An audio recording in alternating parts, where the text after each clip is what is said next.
नमस्कार साथियों, सभी सैनिकों के लिए अच्छी अपडेट है। आज के वीडियो में जो मैं इन्फॉर्मेशन बताने वाला हूं, इम्पोर्टेंट इन्फॉर्मेशन है 8वें वेतन आयोग को लेकर के। जो भारत सरकार की तरफ से नोटिस जारी हुआ है कि 8वें वेतन आयोग में क्या क्या होने वाला है और 8वां वेतन आयोग कब तक लागू हो सकता है, इस पर विशेष जो सूचना है सभी सैनिकों के लिए बहुत ही इम्पोर्टेंट सूचना है।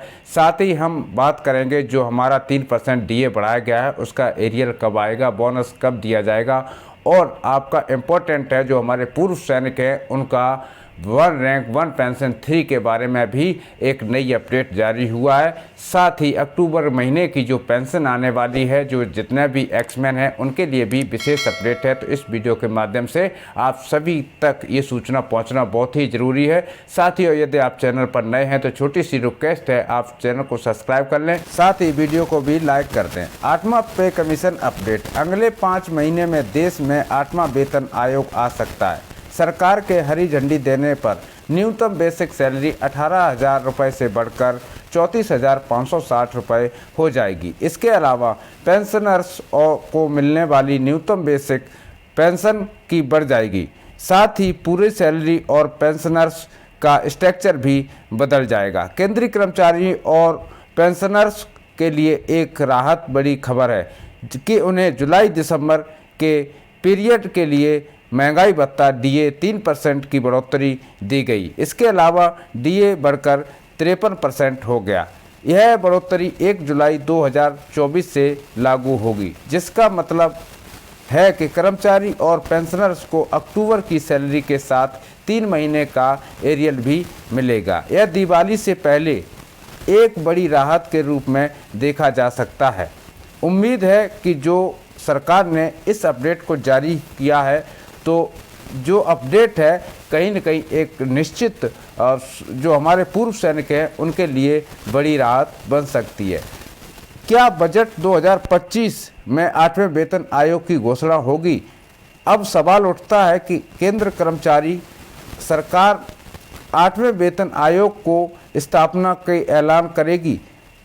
कहने का मतलब ये है कि करोड़ों सरकारी कर्मचारी और पेंशनर्स का सवाल का जवाब जानना चाहते हैं। पिछले कुछ दशकों से सरकार हर 10 साल में नया वेतन आयोग लागू करती थी, इसलिए एक बार भी उनकी उम्मीदें नहीं तोड़ी गईं। इस बार 8वें वेतन आयोग पर सस्पेंस बना हुआ है कि सरकार 8वां वेतन आयोग देगी या नहीं देगी। ऐसी उम्मीद है कि सरकार आगामी बजट 2025 में 8वें वेतन आयोग की घोषणा कर सकती है। जो कर सकती है। इसके अलावा भी यूनियन नेता ने कहा है कि अगर सरकार बजट के दौरान यह ऐलान करती है तो इसे लागू करने में कुछ समय लग सकता है। पिछली बार जैसे कि 7वां वेतन आयोग की रिपोर्ट तैयार करने में लगभग 18 महीने से अधिक समय लगा था, और इसके भी जो अलावा की अगर बात करूं तो जनवरी 2016 में इसको लागू किया गया था। जो भी इसमें अपडेट आती है, चाहे वो भारत सरकार के कर्मचारियों के लिए हो या फिर राज्य सरकार के कर्मचारियों के लिए हो, एक घोषणा होने के बाद में उस पर एक रिपोर्ट बनती है जो रक्षा मंत्रालय और होम मिनिस्ट्री को सौंपी जाती है। 8वें वेतन आयोग में 5 महीने शेष है, यानी फरवरी 2025 जैसे ही शुरू होगा उसी में जो बजट सत्र बैठता है उसमें पूरा डाटा बताया जाएगा। न्यूनतम वेतन जो है 34,560 रुपये होने की पूरी उम्मीद है। 8वें वेतन आयोग से लगभग 1 करोड़ कर्मचारियों को लाभ मिलने की उम्मीद है, जिसमें 49 लाख कर्मचारी और 68 लाख पेंशनर्स शामिल हैं। अगले वेतन आयोग का जो फिटमेंट सेक्टर होता है बनने की उम्मीद है, जिससे वेतन में वृद्धि होगी।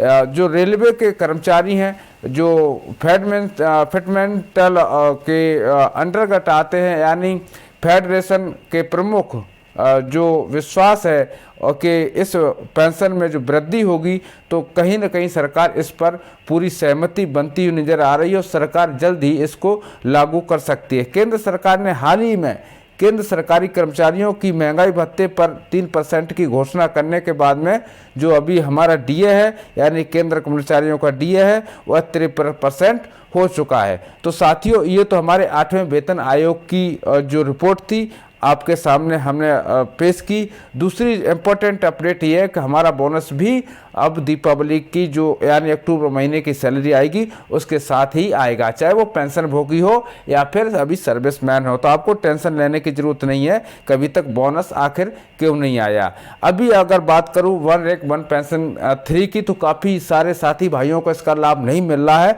उस पर भी अभी बातचीत जारी है। और देखते हैं कि जिनकी रिपोर्टें हैं कि इनको किस लिए नहीं मिल रहा है, सीडीए से भी बातचीत चल रही है, उस पर अभी कोई खास रिपोर्ट नहीं है।